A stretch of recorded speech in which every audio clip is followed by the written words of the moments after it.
The prairie was dying. Dust clung to every surface on the fences, the fields, and the lines etched deep into Thomas Briggs' weathered face. His land, once rich with wheat and wildflowers, had been choked by months of relentless sun and forgotten rains. He had stopped keeping track of the days since the last downpour. All he knew was that his well had dropped so low, he only dared to draw a few ladles of water each morning, just enough to keep his last 2 goats alive.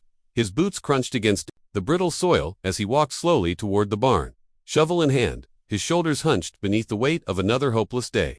He hadn't eaten since yesterday's dry cornbread. His thoughts were dark, heavy with the kind of silence that creeps into a man's bones when the world has stopped listening.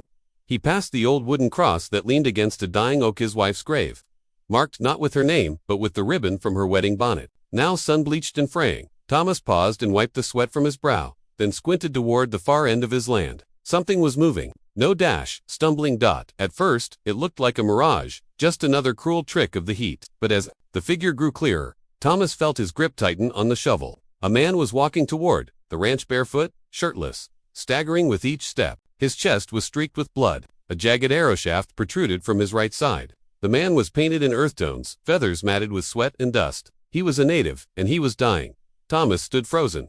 His heart pounded not with fear, but with uncertainty. He had lived his entire life in isolation, barely seeing more than a handful of faces each month, and none like this. He knew what his neighbors would say. Let him die. It ain't our war. But something deeper stirred in Thomas. Maybe it was grief, maybe guilt, or maybe it was just the human thing to do. He dropped the shovel and ran to the old well. He cranked the bucket, slow and steady, watching as the pulley creaked and groaned. The bucket came up only half full, but it was water. He grabbed his tin cup, filled it to the brim, and ran toward the wounded man. The stranger collapsed just short of the fence line. His eyes fluttered, his lips cracked and dry. Thomas knelt beside him and gently lifted his head. "Drink," he whispered. "Just drink." The warrior stared at him for a moment, as if trying to determine whether this was real or another hallucination. Then, slowly, he drank. The water dribbled from the corners of his mouth, soaking into the dirt. His chest rose and fell in shallow breaths, but a flicker of life returned to his eyes. Thomas didn't ask his name. He didn't ask which tribe he was from, or how far he had run, or who had shot him. He simply lifted the man onto his shoulders, grunting under the weight, and carried him into the barn. There, on a bed of old straw, he laid him down gently, and began tending to his wounds. He boiled water in a rusted kettle, tore strips from his old work shirt to make bandages. He pulled the broken arrow out slowly, bracing the man's chest as he did. The warrior gritted his teeth but didn't scream. Not once. By the time the sun began to dip, the warrior had drifted into a fevered sleep. Thomas sat on a wooden crate beside him, chewing a piece of dried meat and sipping what was left of the water. Outside, the wind picked up, carrying with it a strange tension. The prairie seemed to hold its breath. That night, Thomas sat on the porch, his rifle across his lap, eyes on the moonlit horizon. He didn't know who the man was. He didn't know if more would come, but something deep in his gut told him this wasn't the end of the story. It was only the beginning. The moon cast a pale silver veil across the prairie, illuminating the dying grass like frost on forgotten fields. Thomas Briggs sat on the porch of his creaking house, elbows resting on his knees, a battered rifle laid across his lap. The wind had died down. Even the coyotes had fallen quiet, as if nature itself was waiting, listening. And so he waited, too, watching, heart heavy, ears tuned to every rustle of the dry land. Behind him, in the barn, the wounded native man still breathed. Each breath came shallow, but steady. Thomas had checked on him every hour since sundown, wiping sweat from his brow and re-wetting the cloth that lay across his forehead. Fever had taken hold. Still, the man clung to life with a quiet dignity that stirred something unfamiliar in Thomas. Something close to reverence. He could have left him, he thought, could have walked back into the house, shut the door, and told himself it wasn't his burden. But he hadn't. Something in those dark, pain-filled eyes had made it impossible. It wasn't pity. It was recognition. Loss recognizes loss. Thomas lit his pipe and took a slow drag, letting the smoke drift lazily upward. The stars above him were sharp tonight, too many to count. Out here, far from the towns and their noise, the sky always seemed closer, like God himself might be watching. And if he was, Thomas hoped he understood why he'd broken the unspoken rule of this place. Don't get involved. Don't take sides. A horse snorted somewhere far off. Or was it just the wind? He stood, easing his stiff back, and scanned the horizon. The lantern beside him swayed gently on its hook, casting long shadows across the porch. He listened again. Still nothing. But a tight knot was forming in his gut. A sense that the prairie was no longer just watching him, it was waiting for something, or someone. Inside the barn, the man stirred in his sleep.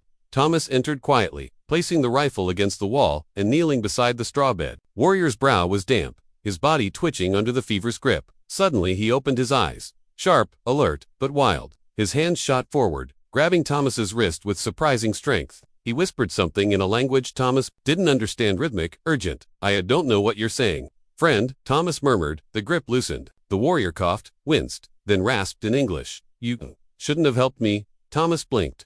"Why's that?" "They will come." "Who?" But the man's eyes had already closed again, drifting back into the depths of pain and sleep. Thomas sat still for a long while, those words repeating in his head like a haunting drumbeat. "They will come." It didn't sound like a threat. It sounded like a promise. By the time dawn's first light began to smear across the eastern sky, the sense of unease had grown unbearable. Thomas returned to the porch, rifle in hand, pipe forgotten. The air smelled different. It wasn't just dust and dry grass anymore. There was wood smoke, faint, far, but real. Then he heard it. A low, distant thrum, rhythmic like thunder, but slower, more controlled. Drums. Thomas stepped forward, boots crunching on the brittle soil. His eyes narrowed toward the hills that bordered his land. Shapes moved along the ridgeline. Dozens, no hundreds. The sun cracked the horizon and the prairie exploded into motion. Riders appeared from every direction, pouring down the slopes like a living wave. Their horses thundered across the fields, their bodies painted in war colors. Banners of red, blue, and black snapped in the wind. They didn't scream or shout. They rode in silence, coordinated and precise, like spirits returning to reclaim a lost homeland. Thomas didn't move, didn't raise his rifle. He just watched. Because deep down, something told him, this wasn't a raid. This was a reckoning. The sky had barely turned gold when the riders came down from the hills like a tide of ghosts returning home. Hoofbeats rumbled through the dry soil, sending tremors up Thomas Briggs' legs as he stood barefoot at the edge of his porch, rifle hanging loose at his side. The rising sun gleamed off the polished bone. Feather and steel, the riders wore, each one a sentinel of something far older than him. Far older than this land's fences or deeds. They didn't speak, not at first. Hundreds of them encircled his modest ranch, warriors on horseback, forming a living wall that surrounded his cracked barn, his empty fields, and the small wooden home where he had buried his wife and grown old in quiet bitterness. There were women among them too, and children clinging to saddles, their eyes wide but calm. It wasn't a war party, it was something else, something ceremonial. Then came the banners. Each tribe rode under a distinct color, deep crimson, obsidian, black, ochre, and turquoise. Thomas didn't know their names then, but years later he would recall them with reverence. Lakota, Cheyenne, Comanche, Kiowa, Arapaho, Ute, and Navajo. 7 sovereign nations that had not stood together like this in generations. Not until now, not until this moment. One rider moved forward. He was tall, draped in a wolfskin robe, and adorned with beadwork so intricate it shimmered like water in the wind. He dismounted slowly, deliberately. A hush fell over the field. Even the horses, stilled, as if bound by ritual. The man approached, alone, stopping just a few steps from Thomas. His face was weathered but proud, his eyes the color of burnt cedar. "You gave water to one of ours," he said. His voice was not loud, but it carried, as if the prairie itself leaned in to listen. Thomas opened his mouth to speak but faltered. His lips were dry, throat tight. He managed. "He was dying. I had no reason to refuse." The leader looked at him long and steady, and yet others would have. Thomas glanced back at the barn. "I didn't know who he was." "You didn't need to," the man said. Then he turned and gestured behind him. From the ranks stepped 7 women, one from each tribe, all dressed in ceremonial shawls adorned with feathers, shells, and symbols Thomas couldn't begin to understand. Each carried something in her arms, bundles wrapped in deerskin. They approached quietly and began laying the gifts at Thomas's feet: smoked buffalo meat, medicine bundles, a fur-lined cloak, bead necklaces, a carved obsidian blade, dried corn, and a small woven cradleboard. "These are not payments," the leader said. "They are acknowledgments. You acted without asking for gain. That is sacred." Thomas's hands trembled. He had lived a life without gifts. He'd buried more than he'd received. Yet here he stood, surrounded by the old blood of the land, and they honored him as if he were one of their own. Then the barn door creaked open. Everyone turned. The wounded warrior, Gray Elk, stood in the doorway, wrapped in Thomas's old coat. His chest was still bandaged, but he stood tall, his gaze firm. The wind stirred his black hair. He looked not like a dying man, but a leader returned from a trial. Gasps rippled through the gathered tribes. Gray Elk stepped forward slowly. When he reached Thomas, he bowed his head slightly. "You gave me water when others gave me death," he said. "I am the son of 3 chiefs, voice of the 7 Fires Council. My blood could have started war if spilled. But you chose peace, and because of that, the council rides not for vengeance, but for thanks." Thomas could barely breathe.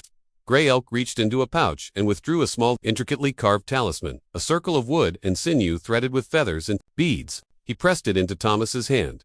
"You're no longer just a rancher," he said. "You're kin." And then, as the sun rose behind them, the drums began again. Not for battle, but for celebration. For the man who gave water, and in doing so, saved 100 lives he never knew he could. For the rest of that day, Thomas Brigg felt like a man caught between two worlds. After the drums faded and the ceremonies ended, the great circle of riders slowly began to disband. But they did not leave entirely. Some tribes set up temporary camps on the outer edge of his fields, careful not to disturb the land. Smoke from their cook fires rose in thin trails that vanished into the morning sky. Children laughed. Horses grazed. And through it all, Thomas stood silent, cradling the carved talisman. Gray Elk had given him a symbol he did not yet understand, but already felt the weight of Dot. He had never meant to become anyone's hero. He had lived a hard life, not cruel, but withdrawn. A man of routines. Feed the goats. Patch the fence. Fix the roof when it leaked. Cry once a year, alone, beside his wife's grave. That was the rhythm of Thomas Brigg. He hadn't dreamed big in decades. He hadn't hoped for much, but now 7 tribes called him kin. He spent the afternoon moving slowly through his land, watching the people camped beyond his fences. They didn't fear him, they didn't hate him. If anything, they watched him with respect, maybe even admiration. One boy waved to him. Thomas, surprised, waved back, his hand trembling slightly. At sundown, Gray Elk returned. He came alone, walking without his war paint. Dressed in a simple shirt of tanned hide, the bandages on his ribs still visible beneath the laces. Thomas met him by the well, where they had first touched hands, one offering water, the other offering trust. "I used to think this land was mine," Thomas said quietly. "Bought it with the last of my father's gold. Thought it made me someone. Great." Elk looked out toward the horizon. "Land can't be owned, only respected." Thomas gave a slow nod. "Maybe that's why it kept turning its back on me. Maybe I wasn't listening." The warrior gave a faint smile. "You listened the moment you saw me bleeding. You listened when you gave your last water to a stranger. That's more than most." There was a long silence between them, but it wasn't heavy. It was thoughtful, like two old spirits sharing a fire. Finally, Thomas asked, "What happens now?" Gray Elk turned toward him fully. "The 7 fires have spoken. Your act has reignited an old belief that there is still honor among those who live close to the earth. Many of our people believe this was not chance, but prophecy." Thomas blinked. "Prophecy?" The warrior nodded. "Our grandmothers tell of a time when a pale man, mourning the dead, would give life instead of taking it. And in doing so, the tribes would gather once more, not to fight, but to remember who we were before the bloodshed." Thomas let the words sink in, like morning dew on dry soil. "I don't feel like a prophet," he said. "Prophets rarely do," Gray Elk replied with a chuckle. That night, Thomas was invited to sit by the tribal fires. He ate smoked bison, listened to ancient songs sung in languages older than the fences that crisscrossed the plains. A medicine woman tied eagle feathers in his hat. An elder gave him a Lakota name, Viaka Tanka, great feather, not for size, but for weight carried silently. It was the first time in many years that Thomas laughed. Really laughed. But later, alone on his porch once more, he felt the full burden of what had begun. His act had been simple, a cup of water to a dying man. But the echo of that gesture had shaken mountains and brought nations to his doorstep. And now, he knew, his life would never return to what it was. He had stepped into a story far larger than his own, and he would have to learn how to walk within it. That evening, as the prairie sky turned molten with the colors of dusk, gold bleeding into orange, orange into deep purple, Thomas Brigg was summoned to the fire. Not just any fire, but the council fire, set in a wide circle at the center of the makeshift camp. The earth around it had been carefully cleared and packed down. Sacred herbs burned in bundles, their smoke rising in slow spirals into the open sky. Elder warriors stood at the edges, silent but watchful, while the tribal leaders, one from each of the 7 tribes, sat cross-legged on buffalo hides, eyes reflecting the flames. Thomas approached slowly, his boots scuffing the dry dirt. His hands were calloused, his shirt plain. He felt every inch the outsider. Yet when he reached the circle, Gray Elk stepped forward and gently touched his shoulder. "You were invited," he said. "You've earned this place." Reluctantly, Thomas sat. The heat of the fire touched his face. Around him sat men and women who had spent their lives protecting stories that stretched back to the beginning of time. Their faces were marked with age, war, and wisdom. Yet not a single one looked at him with suspicion. Only Calm, a Cheyenne woman, her hair braided with river stones, began first. "We sit tonight not to judge," she said, "but to decide what comes next." A Ute elder nodded. "One man's mercy has called old alliances back to life." A Navajo leader added, "The land has remembered what it means to be shared. But memory fades, if not carried forward." Thomas listened, overwhelmed, but trying. To understand, he wasn't used to being heard, let alone being asked to speak. He looked into the fire for courage, then cleared his throat. "I don't know what I did to deserve this," he said slowly. "All I saw was a man bleeding. Giving him water, it wasn't a plan, it was just human." There was a long silence. Then the Kiowa chief leaned forward. "And that," he said, "is why it matters." Another elder passed a small carved pipe toward Thomas. It was smooth and warm, shaped like a bear, with symbols etched along its stem. Thomas hesitated, then took it respectfully, drawing in a breath of the herbal smoke and releasing it slowly into the night. The ritual had begun. Grey Elk spoke again. "Our tribes have lived apart for decades. War, betrayal, broken promises, they scattered us. But now we sit together. Not because of a treaty, not because of need, but because of a choice, a kindness." His voice grew firmer.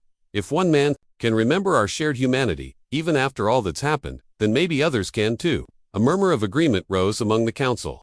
Thomas felt their words like waves pressing against his chest, soft, but powerful. The Arapaho woman spoke next. "You live between two worlds, Thomas Brigg. You are not of the tribes, but your heart carries the old way. Generosity without condition. That is a bridge, and we need bridges." Thomas swallowed. "What would you have me do?" There was silence again, but this time it was heavier, like a breath before a leap. The Lakota elder spoke last. "We ask that you keep your gate open." Thomas blinked. "What do you mean?" "Let your land be a place of gathering," he said, "not permanently. Not for war, but for memory, for trade, for teaching, for stories to be passed from old tongues to young ears." "You want to use my ranch?" Thomas asked, astonished. "No," Grey Elk said softly. "We want to share it with your permission." Thomas looked around the circle. Their eyes met his, calm and sincere. For the first time in his life, someone wasn't trying to take from him, they were asking to build with him. He looked down at the talisman around his neck, then back at the fire. "My wife used to say that land without laughter is cursed," he murmured. "If you can bring life back to this place, then yes, my gate stays open." A deep breath rippled through the circle. And then, one by one, each elder nodded. A pipe was passed again. Songs were sung, and as the fire burned through the night, Thomas Brigg, once a forgotten rancher, became something entirely new, the keeper of the circle. The smoke had barely cleared from the council fire when the whispers began. At first, they drifted in quietly, like dust through the cracks of a weathered door. A letter left at the general store in Dead Elk Junction. A passing remark muttered too loudly at the tavern. A preacher's sermon, shifting, ever so slightly, toward warnings of unnatural alliances and godless tribes. By the time the week ended, word had reached the county marshal. Thomas Brigg, the quiet old rancher with nothing but goats and grief, was now the subject of suspicion. Not because of anything he'd done wrong, but because 7 tribes had come to his land, shared his fire, and left in peace. Peace, it seemed, made certain men nervous. It began with a knock. 3 days after the council, a black-coated man appeared at Thomas's gate. His horse was clean and too well fed, his boots polished. He carried papers, authority, and the cold weight of the Eastern governments behind him. "Name's Agent Lyle Harper," the man said. "I'm with the Bureau of Frontier Security." Thomas stood still, hat in hand, watching him from the porch. "You're late if you're looking for trouble." It already left. Harper didn't smile. "I'm here to ask questions."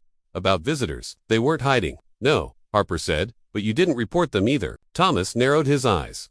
"Didn't realize I had to report guests. When they carry weapons and flags, you do." The agent stepped forward. "What exactly were the tribes doing here?"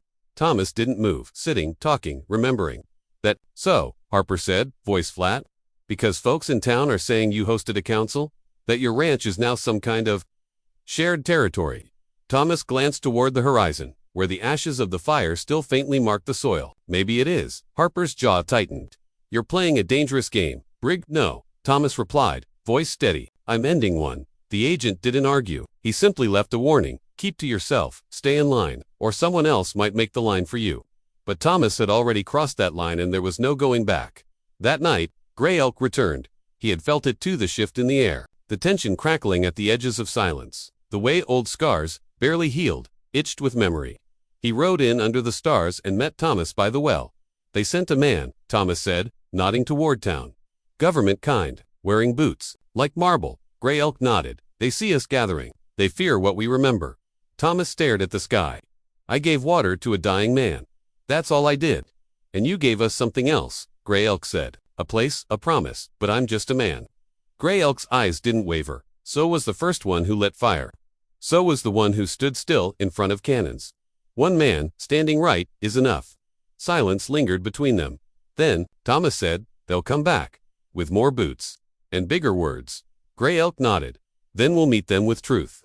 The next morning, Thomas rode to town, not with guns, not with a war party, but with a paper in his hand. He stepped into the county office, nodded at the marshal, and handed over a notarized document, a legal offer to designate a portion of his land as a protected cultural site, jointly maintained by representatives of the 7 tribes and himself. It wasn't a perfect shield, but it was a start, a line drawn, not in blood, but in law.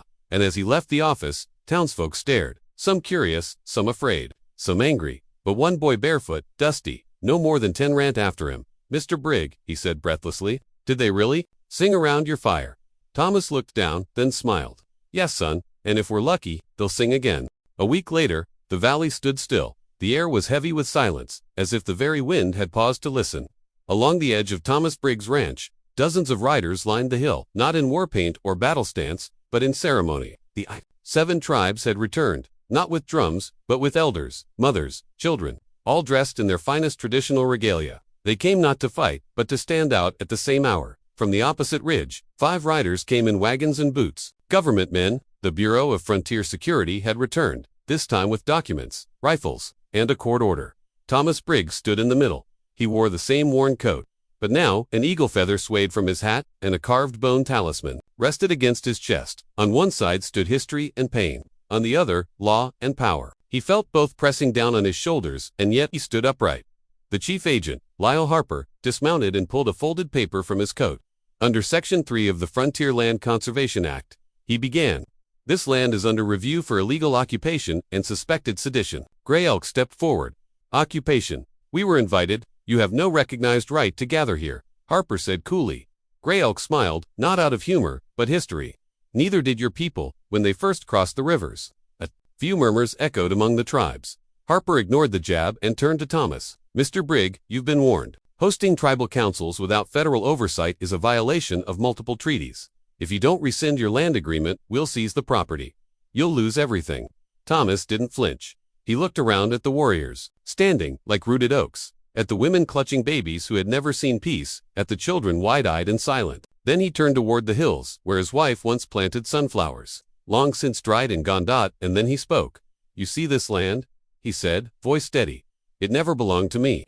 I paid for it, sure, with golden ink, but I didn't make it. I didn't carve these hills or bend these rivers. I didn't bury elders beneath that oak tree. I didn't whisper stories into this soil." He stepped closer to Harper. "I've lived alone here for over a decade. I thought quiet meant safety, but silence. Silence is just another kind of death. These people didn't take anything from me. They gave life back to this place." Harper raised the paper. "That may be. But the law, Thomas interrupted, has spent years keeping us apart. Maybe it's time it sat down and listened." He turned and nodded to Gray Elk, who stepped forward holding a second document, one that had been quietly filed in a nearby court, a petition signed by over 200 native families and several settlers, calling for Brigg's Ranch to become a shared heritage zone protected not just by tradition, but by legal status.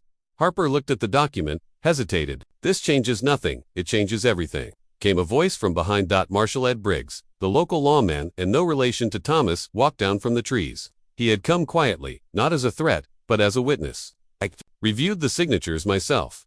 So did the state judge." Harper's face darkened. Marshal Ed stepped forward. "You want to drag Thomas Brigg into court?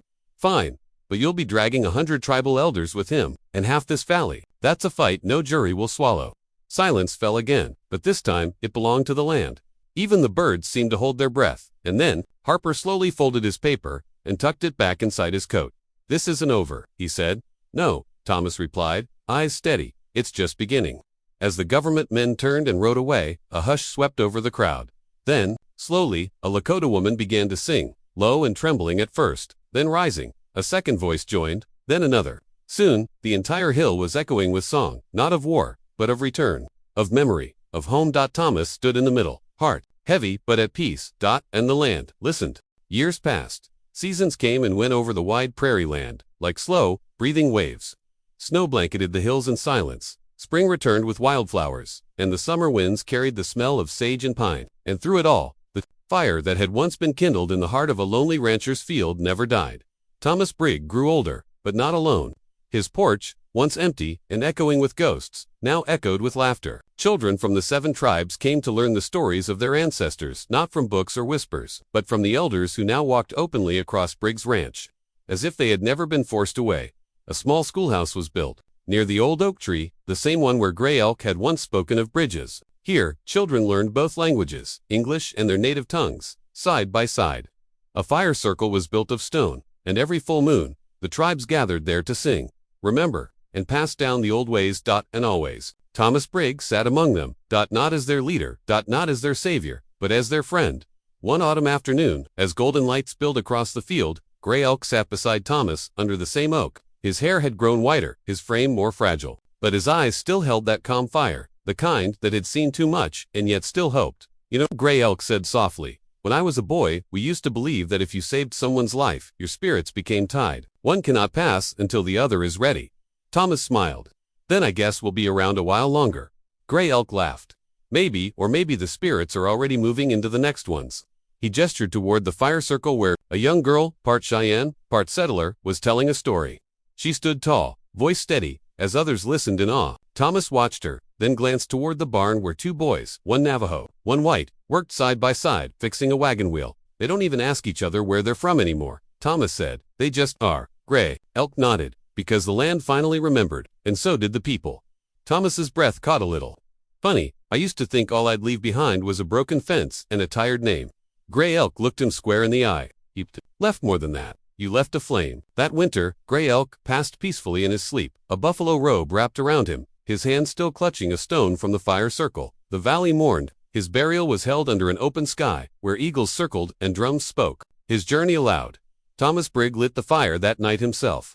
His hand shook, but the flame took hold fast, just like it had the first time, and in the years after, more people came. Not just tribal, not just settlers, but travelers, teachers, dreamers. They came not because of land or law, but because they had heard of a place where past and future shook hands, where a man once gave water and received a world in return. The federal government, seeing the harmony that bloomed, stepped back. The papers, the protests, they faded. What remained was living proof that coexistence wasn't just possible, it was already happening. One spring morning, after the rains, Thomas stood at the edge of his porch, a cane in hand and a feather tied to his wrist. A young girl ran up the steps, panting, her braids swinging. Mr. Briggs, she called out.